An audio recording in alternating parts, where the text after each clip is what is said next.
What it is, everybody, BNB here, and you do notice this Black Ops gameplay is on the PS3, but don't be fooled. No worries, I do have my Xbox. My gamer tag is on the screen now, and now, and now, and now I'll have it on for a while.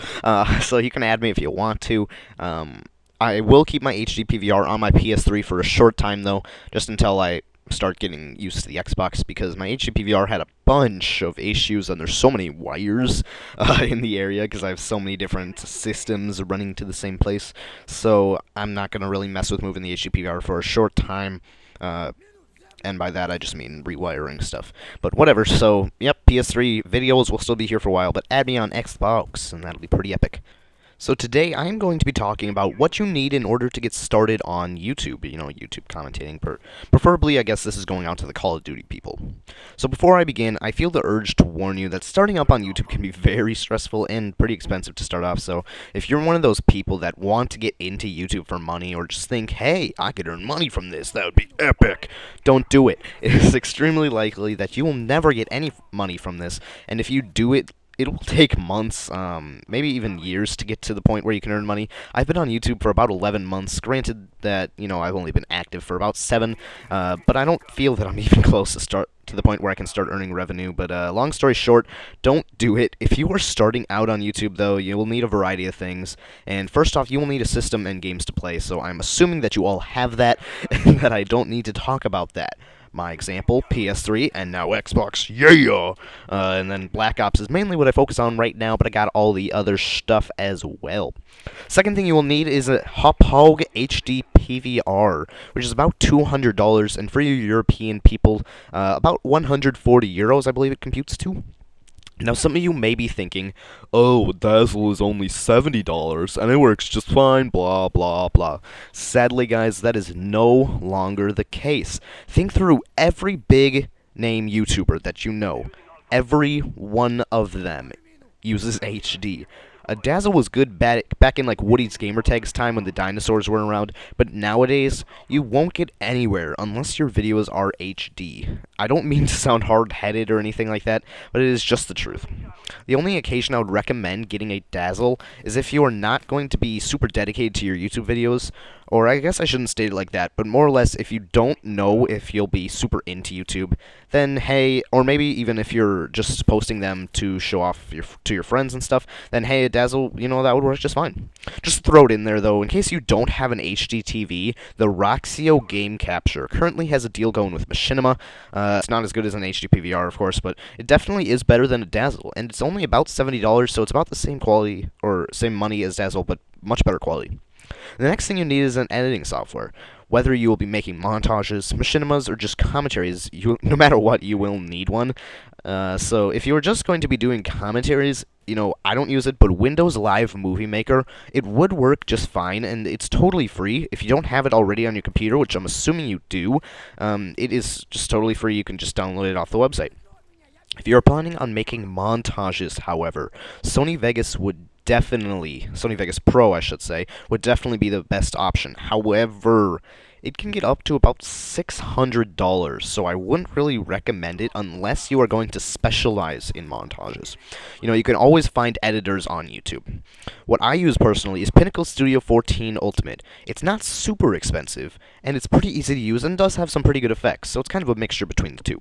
The next thing is a microphone that you will be using for commentaries. You can use any kind of microphone. I don't think it really matters too much. Of course, the better the microphone, the better your commentaries will be. But the most important thing with commentating is that you need to be in a quiet room. You don't want to be in the middle of your house. I'm in my basement where no one comes, so that's good. That way there will be limited to preferably zero background noise. You don't want to hear all that annoying stuff.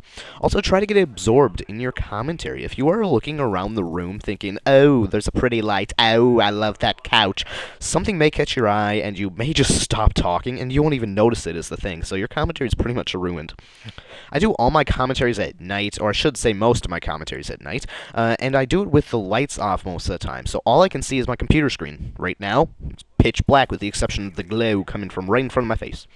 Also, I do use my old, I believe they're called Rocket Fish USB microphone thing for my commentaries. It's just some crappy $20 thing that I bought from Target, and it works just fine. It is my old PS3 microphone, too.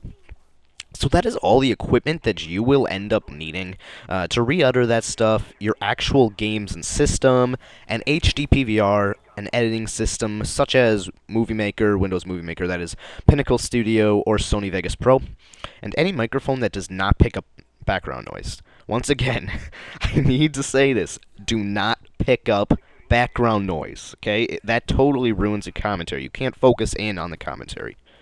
Quickly, 5 things that are extremely important after you start your YouTube channel. Once you're starting to get going. I'm not the best person to ask about this because of the fact that, I'm not the biggest YouTube channel. There are definitely people that are a lot bigger than me on YouTube, as you guys obviously know. But here are 5 things that I think personally are extremely important. Number 1, create a Skype and or Twitter. So it is just great to make friends on YouTube. Skype, of course, you can talk with them. Twitter, you can communicate usually with the bigger guys on Twitter. And it's a great way to make friends on YouTube, and friends will help grow your YouTube channel. But not only that, they could just give you a more enjoyable experience. You could have a lot more fun if you're laughing about stuff and sharing, like bouncing opinions off each other, bouncing ideas off each other. And then also, you get those dual commentary opportunities. You get that sub box opportunity, and that does help out your channel too. You got to admit. Number 2 is have a friend start on YouTube with you. I do have a couple of friends. I didn't really get the opportunity to do this because this was way before they even knew about YouTube gaming. But I do have a couple of friends that are starting up on YouTube right now. They're getting HD PVRs in the next couple of days. And that's really cool because it's easy to collaborate with someone that you know, especially if you know them in real life. It's much easier to, communicate, and you just understand each other, like, way better. And it'll also help you keep active on YouTube. Like, if you're thinking, like, I don't know if I really want to do this or not, it seems like a lot of work, then, hey, you have another person that can keep pushing you to keep going. The third thing is to put thought into all of your commentaries. Don't just sit there in front of an average gameplay. Now, I should mention, if it's an amazing gameplay, something like a specific, very unique gameplay like Vikkstar does with his team challenges, or a FearCrad's commentary where it's like the best gameplay ever, like 101 or whatever, then you can talk about the gameplay a little bit, but, if you can't sleep at night, or maybe you're mowing the lawn, just think about some topics, because you can't really talk about the gameplay for more than a short time unless you're giving tips or you have something specific to talk about, because you'll really just kind of ramble on. The fourth thing is to play more than one game, and I'm kind of guilty of this. I mainly play Black Ops, but within the community, the YouTube community, there are many groups, there's subgroups for every single game, and ideally, you want to appeal to as many of these groups as possible. I personally try to appeal to the Black Ops group, the Modern Warfare 2 group, and the Minecraft group. Those are 3 groups that are coming to my channel, and 3 groups that are subscribing to my channel, hopefully. And finally, the 5th thing is to get involved with community channels. This will help you appeal to a much larger subscriber base, and if you're a small channel, you can't go around everywhere saying, yeah, I'm such a boss, everyone knows me. But if you post to, like, let's just say the channel that I manage, Kid Gaming Central, it has about 2,000 subscribers. And every video gets about, I'd have to say 500 views. That's 500 people and I'd have to say about 99% of them have never heard you before.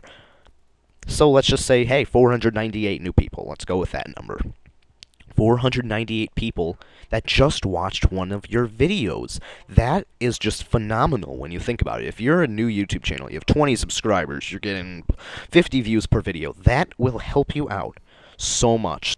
Anyway, guys, I really hope you enjoyed the video and that it helped you out. And to all of you that are getting started on YouTube, because of the help of this video, I'd just like to wish you the best luck in your YouTube endeavors. And if you have any more questions, feel free to send them here. So, peace out, guys.